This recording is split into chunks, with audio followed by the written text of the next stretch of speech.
Welcome class Subhash English school की online classes में आपका स्वागत है। आज हम पढ़ेंगे क्लास 8 का lesson number 9 religious social reform movements and culture awakening, धार्मिक एवं सामाजिक सुधार आंदोलन और सांस्कृतिक चेतना का विकास। Let us learn how was the Indian society in the 19th century. 19वीं सदी में भारतीय समाज कैसा था। Various social and religious movement, उस समय कौन से धार्मिक और सामाजिक सुधार किए गए। मुस्लिम सोसाइटी एंड रिफॉर्म मूवमेंट, उस समय मुस्लिम समाज और कौन सा सुधार आंदोलन लाया गया। How this reform affect the Indian society, इन सुधारों का भारतीय समाज पर किस प्रकार का प्रभाव पड़ा। Growth of education, culture, literature and art, science and press, किस तरह उन्नति हुई शिक्षा के क्षेत्र में, सांस्कृतिक क्षेत्र में, कला के क्षेत्र में, साहित्य के क्षेत्र में और विज्ञान के क्षेत्र में। और जो प्रेस था, प्रेस आई और उसका किस तरह से उन्नति हुई। तो the religious and social reforms and significant role in Indian history in the 19th century. Various factors were responsible for religious and social changes that started in India, and it is known as Renaissance period. Indian society was replete with evils like untouchability, female infanticide, sati system, plight of Dalits, human sacrifice, custom, drinking, etc., which led the society to the verge of degeneration. The situation forced the intellectuals Indians to start a reform movement. 19वीं शताब्दी में धार्मिक और जो समाज सुधार आंदोलन प्रारंभ हुए, भारतीय इतिहास में यह महत्वपूर्ण था 19वीं सदी के लिए। वेरियस फैक्टर्स जो हुए, अनेक कारण हुए जिसके कारण सामाजिक और जो धार्मिक थी उनमें चेंजेस किया गया और उसके लिए एक रिनेसेंस, पुनर्जागरण काल लाया गया। In society was repellent with evils, उस समय जो भारतीय समाज था वो काफ़ी सारी बुराइयों से घिर चुका था, जिसमें छुआछूत की भावना, जो सती प्रथा थी वो सिस्टम आ गया था, दलितों के साथ गलत व्यवहार और लोगों के साथ गलत बर्ताव किया जा रहा था। साथ ही एक ड्रिंकिंग, मद्यपान की आदत को भी शामिल किया गया था। उसी को सुधारने के लिए जिसके कारण भारतीय लोगों का पतन हो रहा था, एक इंडियंस ने स्टार्ट किया इस मूवमेंट को। तो next heading Raja Ram Mohan Roy and Brahmo Samaj. तो उसमें जो एक व्यक्ति थे राजा राम मोहन राय, उन्होंने एक स्थापना की किस समाज की, ब्रह्म समाज की। Raja Ram Mohan Roy was the pioneer of reform movement. He is called the father of social reforms in India. His ideas had greater impact on the reform movements in 19th century. In 1928 Raja Ram Mohan Roy founded the Brahmo Sabha. जब राजा राम मोहन राय थे, उन्होंने एक 19वीं शताब्दी में सन 1928 में एक सभा की स्थापना की जिसका नाम उन्होंने ब्रह्म सभा रखा और उसी पर उनका जो नाम पड़ा वो था ब्रह्म समाज। ब्रदर्स मेंबर ऑफ समाज गैदर ऑन एवरी सैटरडे, इस समाज के लोग हर सैटरडे को मिलते थे उपनिषद का पाठ करने के लिए। After studying religious literatures of different religion, यह जो रिलीजन था वो सारे रिलीजन्स को जोड़ता था और इनका मानना था कि him come to the conclusion that all religion had one God. उनका मानना था कि जितने भी धर्म हैं उन सबके भगवान एक ही हैं और हमें पूजा पर, मतलब मूर्ति पूजा पर रोक लगाते थे। He was against idol worship. He wrote books in Bengali, उन्होंने जो बुकें लिखी थी वो बंगाली में, हिंदी में, संस्कृत में, पार्शियन में और साथ ही साथ अंग्रेजी में लिखी। और उसी के साथ उन्होंने 2 न्यूज़पेपर स्टार्ट किए थे जो कि थे बंगाली में एंड एक other language. He was against the sati system. He was a stout champion of widow remarriage and education to all. He condemned the caste system. He advocated freedom for humanity. He was great educationist. He welcomed the modern and Western education system. William Bentinck, impressed by his efforts, banned the sati system in 1929 and made law to declare sati as crime. He died in 1833. उन्होंने सती प्रथा का कड़ा विरोध किया। साथ ही उन्होंने विधवा विवाह तथा सभी के लिए शिक्षा को प्रबल समर्थन दिया। ही कॉन्डम, उन्होंने शिक्षा के क्षेत्र में पश्चिमी शिक्षा का भी समर्थन किया। उनके प्रयासों के फलस्वरूप जो विलियम बेंटिक थे उनसे प्रयासों से खुश हुए और उन्होंने पूरी तरह से सती सिस्टम पर बैन लगा दिया। 1829 तक सारी सती सिस्टम पर बैन लगा दिया। उसके बाद जो सती सिस्टम को क्राइम माना गया और जो राजा राम मोहन राय थे उनकी मृत्यु सन 1833 में हो गई। नेक्स्ट हेडिंग है स्वामी दयानंद सरस्वती एंड आर्य समाज। जो दयानंद सरस्वती थे उन्होंने किसको फाउंड किया था? आर्य समाज को। दयानंद सरस्वती फाउंडेड द आर्य समाज इन 1875। दयानंद सरस्वती ने जो आर्य समाज की स्थापना है कब की थी? 1875 में। He propagated that god is the sole source of knowledge. उनका मानना था कि ईश्वर द्वारा जो बताया गया है प्रदत्त ज्ञान वो सभी वेदों में विद्यमान है। And asked people to remove the ignorance and welcome knowledge. इसलिए हमें हमारे अज्ञान के अंधकार को दूर करना है, साथ ही हमें ज्ञान के प्रकाश को फैलाना है। His major book in Satyarth Prakash. उनकी जो प्रमुख बुक थी वह थी Satyarth Prakash. Arya Samaj and vital role in the social, religious, literary and education fields in India. जो आर्य समाज है वह एक महत्वपूर्ण भूमिका निभाती है भारतीय समाज में। किस स्तर पर? सामाजिक स्तर पर, धार्मिक स्तर पर, साहित्यिक स्तर पर, साथ ही साथ शैक्षणिक स्तर पर भी यह अपनी भूमिका निभाती है। He passed away at the age of 39 years. जो महर्षि दयानंद सरस्वती है उनकी 39 ईयर्स की एज में देहावसान हो गया था। नेक्स्ट है the childhood name of Dayanand Saraswati was मूल शंकर। जो दयानंद सरस्वती थे उनके बचपन का नाम मूल शंकर था। He was the first to campaign for spread of Hindi and pleaded of for Swarajya. उन्होंने जो था सर्वप्रथम अपने प्रसार प्रसार में हिंदी भाषा का प्रयोग किया था और उन्होंने एक शब्द बोला था Swaraj. The followers of Arya Samaj follow 10 principal. Arya Samaj के अनुयायी जो है उनके 10 सिद्धांतों को पालन करते हैं, अनुसरण करते हैं। The Arya Samaj opposed child marriage and support the widow remarriage. जो आर्य समाज है पूरी तरह से बच्चों की शादी पर रोक लगाता है और साथ ही सपोर्ट करता है किसको? शादियों पर विडो रीमैरिज, मतलब विधवाओं की पुनः से शादी हो। नेक्स्ट हेडिंग है महादेव गोविंद रनाणे एंड प्रार्थना समाज। जो गोविंद रनाणे थे उन्होंने कौन सी समाज की स्थापना की थी? प्रार्थना समाज। इंस्पायर्ड बाय द ब्रह्म समाज, महादेव गोविंद रानाड़े फाउंडेड द प्रार्थना समाज ऑफ बॉम्बे इन 1867। तो उन्होंने यह स्थापना कब की थी? 1867। Two other chief architects of the Samaj were Ramakrishna Gopal Bhandarkar and Atmaram Pandurang. तो the Prarthana Samaj work for improving the status of women and advocate widow remarriage. जो प्रार्थना समाज था वह स्त्रियों के उद्धार के लिए काम कर रहा था, साथ ही विधवाओं की पुनः शादी पर भी जोर दे रहा था। Ranade William education was important in awakening society and laid emphasis of women education. Rana ने समाज की जागृति को शिक्षा का प्रमुख उपदेश बताते हुए स्त्री की शिक्षा पर बल दिया था। He opposed caste system and untouchability and was a great advocated Hindu Muslim unity. जाति प्रथा का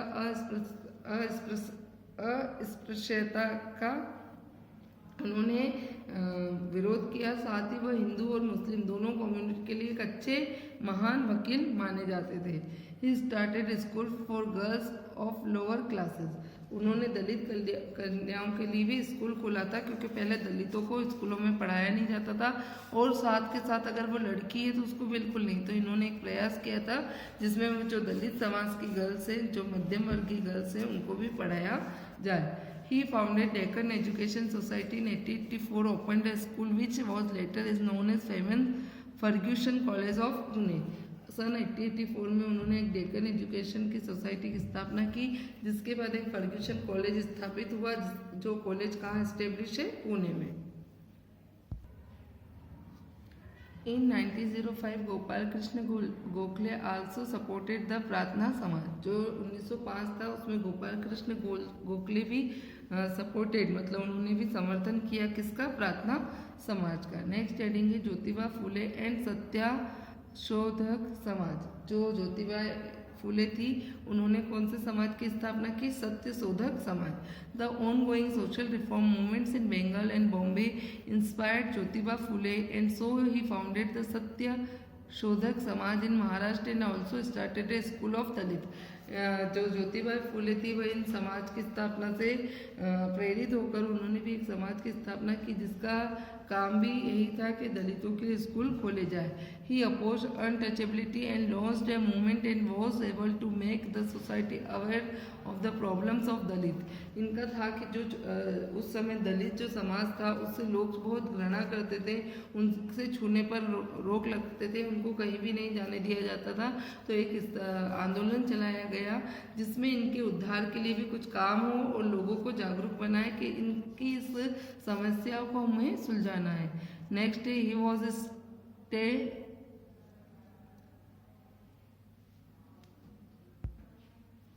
He was a staunch supporter of widow remarriage and himself set an example in this field. उन्होंने क्या किया, विधवा पुनर्विवाह का समर्थन करते हुए विधवाओं की शादी की, उसमें उनका व्यक्तिगत रूप से भी सहयोग किया। He also received the support of social reformers Jagannath Seth and भाऊजी। उनके प्रयासों में उनके साथ जगन्नाथ सेठ ने और भाऊदाजी ने भी सहयोग किया, क्योंकि उनका जो काम था वह सुधारकों को प्रेरित कर रहा था, ज्योतिबाई फुले का। नेक्स्ट है हमारे स्वामी विवेकानंद, और इन्होंने कौन सा मिशन चलाया था, Ramakrishna Mission. Another important social reformer in the 19th century was Ramakrishna Paramhansa. He was born in 1936 in Hooghly district of Bengal. By childhood he was spiritual and accepted all the religion. 19वीं सदी के प्रमुख समाज सुधारकों में रामकृष्ण परमहंस का नाम एक आता है, जिन्होंने शिक्षाओं में योगदान महत्वपूर्ण रहा। He was born in 1836। उनका जो जन्म हुआ था 1836 में हुआ था। कहाँ हुआ था, बंगाल की हुगली डिस्ट्रिक्ट में। By childhood he was the spiritual and accepted to all religion. बचपन से ही उनकी आध्यात्मिक प्रवृत्ति थी कि उन्होंने सभी धर्मों को पवित्रता के साथ स्वीकारा था। Declaring the Indian culture supreme, the advocate idol worship. भारतीय संस्कृति को महान बनाते हुए उन्होंने मूर्ति पूजा को सही बताया था। आइडल वर्शिप मतलब कि अगर हमें ईश्वर का पता ही नहीं होगा तो हम पूजा कैसे करेंगे। तो उनका मानना था कि मूर्ति पूजा जो है सबसे सही पूजा होगी। All the reformers were highly impressed by the ideas of Swami Ramakrishna Paramhans. जो स्वामी रामकृष्ण परमहंस से उस समय सभी लोग सुधारक प्रभावित हुए थे। मतलब जो रामकृष्ण परमहंस ने अपना मत रखा था वह सबके लिए सबको सही लगा था और सब उसका समर्थन कर रहे थे। His favorite discipline Swami Vivekananda later on propagated his speeches and teaching to the common man. Swami Vivekananda was born in Kayas family of Bengal in 1862.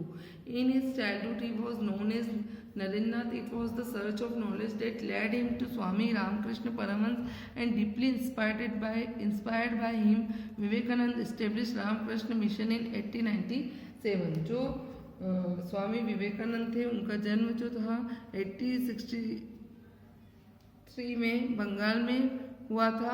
उनका जो जन्म हुआ उसके बाद वह ज्ञान की खोज में निकल गए। उनका बचपन का नाम नरेंद्रनाथ था और ज्ञान की खोज करते करते वो रामहंस परमहंस से मिले, जिससे वह उनकी अच्छाइयों से जुड़कर उन्होंने समाज सेवा करना था।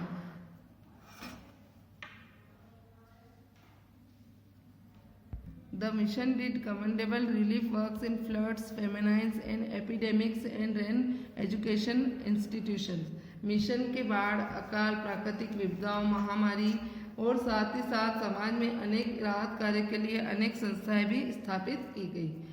The mission respected all religion and worship rights and honored their religions and devotion. जो रामकृष्ण मिशन के सभी धर्मों का पूजा पद्धतियों का उन्होंने भाव से देखा तथा सभी की आस्थाओं का उन्होंने सम्मान किया। He inspired the countrymen to eliminate poverty. जो स्वामी विवेकानंद थे उन्होंने भारतीय को जागृत किया, साथ ही उनकी गरीबी को दूर करने के लिए भी प्रयास किया। He believed that Indian culture was best of all. He helped to raise the prestige of Indian culture of foreign countries. उन्होंने भारतीय संस्कृति को सर्वोत्तम बताया और साथ ही विदेशों में भी इसका बढ़ चढ़कर प्रचार प्रसार किया। Swami Vivekananda was of the view that youths were the biggest force of country. He believed that the greatest worship was to provide food of hungry, knowledge to ignorant, and affectionate help to the needy people. उस समय स्वामी विवेकानंद जो थे देश के युवाओं की एक सबसे बड़ी ताकत मानते थे। उन्होंने भूखे को भोजन, अज्ञानी को ज्ञान और साथ ही प्रेम पूर्वक सभी निर्धनों की सहायता करने के लिए सबसे महत्वपूर्ण माना था। थियोसॉफिकल सोसाइटी एंड एनी बेसन, जो थियोसॉफिकल सोसाइटी थी वह किसने स्थापित की थी? एनी बेसन ने। Madam Blavatsky and colonial Alcott and established Theosophical Society US in India. The headquarters of the society was the Adyar near Madras, Chennai. Mrs. Annie Besant accepted its membership in 1889, and when she came to India in 1893, she started work for the society. In 1907, she was made president of the society. जो था theosophical society की स्थापना madam Blavatsky और colonel अलकॉट ने की, और यह जो थी इसका मुख्य कार्यालय कहाँ था? चेन्नई में था, जो जिसके निकट अड़यार बनाया गया। 1889 में जो श्रीमती एनी बेसेंट है इसकी सदस्य बनी और 1907 में इस सोसाइटी की वह अध्यक्ष बनी। She thoroughly studied Indian Veds, Purans, philosophy and literature, explaining the significance about the. She made effort to awaken Indians. अब जो उन्होंने भारतीय वेद, पुराण एवं दर्शन, साहित्य आदि का गहन अध्ययन किया, साथ ही उनको समझाते हुए संस्कृति की महत्ता को समझाते हुए उन्हें पुनः जागृत करने का प्रयास किया। अवेकन मतलब जागृत करने का प्रयास किया। She translated Bhagavad Gita and other religious books in English and wrote several essays on the grand saga of Indian culture. उन्होंने भगवत गीता व अन्य धर्म ग्रंथों का अंग्रेजी में अनुवाद भी किया। साथ ही भारतीय संस्कृति की गौरव गाथाओं पर उन्होंने अनेक लेख भी लिखे। ग्रांड सागा मतलब गौरव गाथा, भारतीय संस्कृति पर अनेक लिखे लेख। The society published many books on Hindu religious systems, also awaked intellectual stone. उन्होंने थियोसॉफिकल सोसाइटी पर धार्मिक हिंदू बुकें प्रकाशित की, साथ में भारत में बौद्धिक जागरण के कार्य भी शुरू किए। इन 1898 the society establish central Hindu college in Varanasi. उसके बाद सन 1898 में एक बनारस सेंट्रल हिंदू कॉलेज भी बनाया गया। She made great efforts towards women education empowerment in the of widow alighted women, opposed child marriage and caste system. Besides the reformers Ishwar Chandra Vidyasagar, Keshav Chandra and Debendranath Tagore, Narayan Guru also activities work for social and religious movement in India. उन्होंने अनेक प्रयास किए, उसके साथ जाति प्रथा तथा बाल विवाह का विरोध किया। इन समाज सुधारकों के अतिरिक्त जो ईश्वर चंद्र थे उन्होंने केशव चंद्र बोस के साथ, रविंद्र के साथ अनेक धार्मिक आंदोलन में भी भाग लिया। नेक्स्ट चलेंगे मुस्लिम सोसाइटी एंड रिफॉर्म मूवमेंट। मुस्लिम समाज एवं उसका सुधार के लिए जो आंदोलन बनाए। The Muslim society was also beset with lot of evil. Several Muslim intellectuals and scholars took up pioneering steps in removing the evils and inspired the Muslim society. मुस्लिम समाज में भी अनेक कुरीतियाँ विद्यमान थी। इन कुरीतियों को दूर करने के लिए एवं समाज में जागृति लाने के लिए मुस्लिम बुद्धिजीवियों को भी इसके साथ जोड़ा गया और विद्वानों को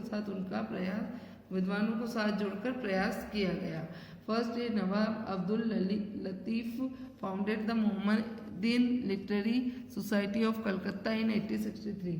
नवाब अब्दुल लतीफ ने सन 1863 ईस्वी में कलकत्ता में मुस्लिम साहित्य सभा का आयोजन किया। It played an important role in the spread of education among Muslim, also work for Muslim unity. उन्होंने एक लिटरेरी सोसाइटी की शुरुआत, इसका नाम जो था उन्होंने किसके लिए काम किया था? या मुस्लिम और हिंदू मुस्लिम एकता को लाने के लिए। Another important name was Sir Syed Ahmed Khan, who stressed on the modern education for Muslim and tried to remove the system of polygamy and dependence on fate. Sir Syed ने एक खान है जिन्होंने मुसलमानों के लिए आधुनिक शिक्षा का अध्ययन पर बल दिया, साथ ही मुस्लिमों के बहुपत्नी तथा भागवादिता को दूर करने का भी प्रयास किया। Sir Syed Ahmad Khan had to face opposition from Muslim fundamentalists, but he did his best to bring the English and Muslim closer. जो सर सैयद थे उन्होंने कट्टरपंथी मुसलमानों का विरोध का सामना करना पड़ा, साथ ही लेकिन उन्होंने अंग्रेजी और मुसलमानों को निकट लाने के लिए हर प्रयास संभव किए। In 1864, he founded a translation committee known as Science Committee, which translated science, other subjects and English books in Urdu. उस समय सन 1864 में अनुवाद समिति रखी गई, जिस समिति में यह कहा गया कि विज्ञान समिति भी है जो विज्ञान तथा अन्य विषयों को अंग्रेजी पुस्तकों का उर्दू में भी अनुवाद करने का कार्य करती थी. The English people also cooperated in the development of college and many teachers from England visited to educated students. सन 1877 में उन्होंने अलीगढ़ में एक स्टेब्लिश किया जिसका नाम ओरिएंटल कॉलेज था, जिसके वहाँ से अध्ययन अंग्रेजी माध्यम के साथ कला विषयों को भी पढ़ाया जाता था. मुस्लिम from all over country contributed largely for the college. मुस्लिमों द्वारा पूरे देश में सहयोग किया गया है. इसमें अधिकांश मुसलमानों को प्रवेश दिया गया. Sir Syed Ahmed Khan championed the cause of Hindu-Muslim unity, but later on he himself under British influence. कालांतरण में जो मुस्लिम विद्यालय बना, इस पूरे घटनाक्रम को अलीगढ़ आंदोलन के नाम से भी जाना जाता है. सर सैयद जो थे इस एकता का समर्थन किया, किंतु कालांतर के अंतर में वह पूर्णतः के अंग्रेजों के प्रभाव में आ गए थे. He termed the slavery against Islam and emphasized the need of Quranic study. उन्होंने दास प्रथा को इस्लाम के विरुद्ध बताया और कुरान के अध्ययन पर जोर दिया. He propagated his views before the society through तहजीब उल अक्लाक उर्दू जर्नल. उन्होंने अपने विचारों को तहजीब उल अक्लाक नामक पत्रिका का प्रकाशन कर समाज के सामने प्रस्तुत किया. Next studying reform movements of Parsis and Sikh. किस तरह पारसी एवं सिखों के बीच सुधार का आंदोलन चला. Reform movement aiming at eradication of social evil, some of which had become associated with religious practices, emancipation of women and spread of modern education permitted to other communities. In 1851, Parsis founded a religious reform union which aimed at renovating the social conditions of Parsi society and reestablished the pristine glory of Parsi religion. सामाजिक एवं धार्मिक सुधारों का प्रयास कर हिंदू मुसलमानों के साथ साथ अन्य समाजों के लिए भी कार्य किया. इसका सन 1851 ईस्वी में पारसियों द्वारा एक धार्मिक सुधार संघ बनाया गया, जिसका उद्देश्य पारसियों के सामाजिक उद्धार और उनके लिए पुनर्द्वार और पारसी धर्म की प्राचीन पवित्रता को पुनः स्थापित करना था. दादा भाई Naoroji and Naroji Furdunji were among the pioneers of religions and social reformers of Parsi community and brought up the general Rashtra Goftar, and both played important role in spirit of education, particularly among girls. इस संस्थान ने प्रमुख नेताओं में दादा भाई नौरोजी थे, नौरोजी फरदुंजी थे, जिन्होंने मिलकर राष्ट्र गुलजार नामक पत्रिका निकाली. दोनों ही नेताओं ने शिक्षा पर जोर दिया और साथ ही कन्या की शिक्षाओं पर भी अधिक बल दिया. Inspired by the western education and reform movement, Sikhs also started efforts to bring changes in their society and community. पाश्चात्य शिक्षा एवं सुधार आंदोलन से प्रभावित होकर सिखों ने अपने संप्रदायों के समाज में सुधार लाने का भी प्रयास किया. Society and community. नेक्स्ट है the gurdwaras were under the control of priests and mahants and they created this as is their own property. सिखों के गुरुद्वारों पुरोहितों व महंतों के कब्जों में हो गए, जिन्हें वे अपनी निजी संपत्ति समझने लग गए. नेक्स्ट है the movement was led by the Shiromani Gurdwara Prabandhak committee and Akali Dal aimed at handing over the control of the gurdwaras to the representative of Sikh community. इसलिए महंतों ने गुरुद्वारे को मुक्त कराने के लिए एक शिरोमणि गुरुद्वारा बनाया, जिसका नाम अकाली दल से मिलकर आंदोलन चलाया. गुरुद्वारों का यह नियंत्रण सिख समाज को सौंपने की मांग की गई. The movement was led on peaceful lines and got people's support. शांतिपूर्ण ढंग से चलाए गए इस आंदोलन में जन समुदाय का भी सहयोग किया गया. नेक्स्ट है the mass efforts led to enactment in law of 1925 which gave the right of managing gurdwara to the Shiromani Gurdwara Prabandhak committee. सभी के संयुक्त प्रयासों से सन 1925 में एक कानून बना जिसके अनुसार गुरुद्वारों का संचालन का भार शिरोमणि गुरुद्वारा प्रबंधक को सौंप दिया गया। So thank you class. आज हमने पार्ट 1 पढ़ा चैप्टर 9 का। अगली क्लास में हम देखेंगे पार्ट 2 जिसके साथ हम वर्कशीट को भी रीड करेंगे। Thank you.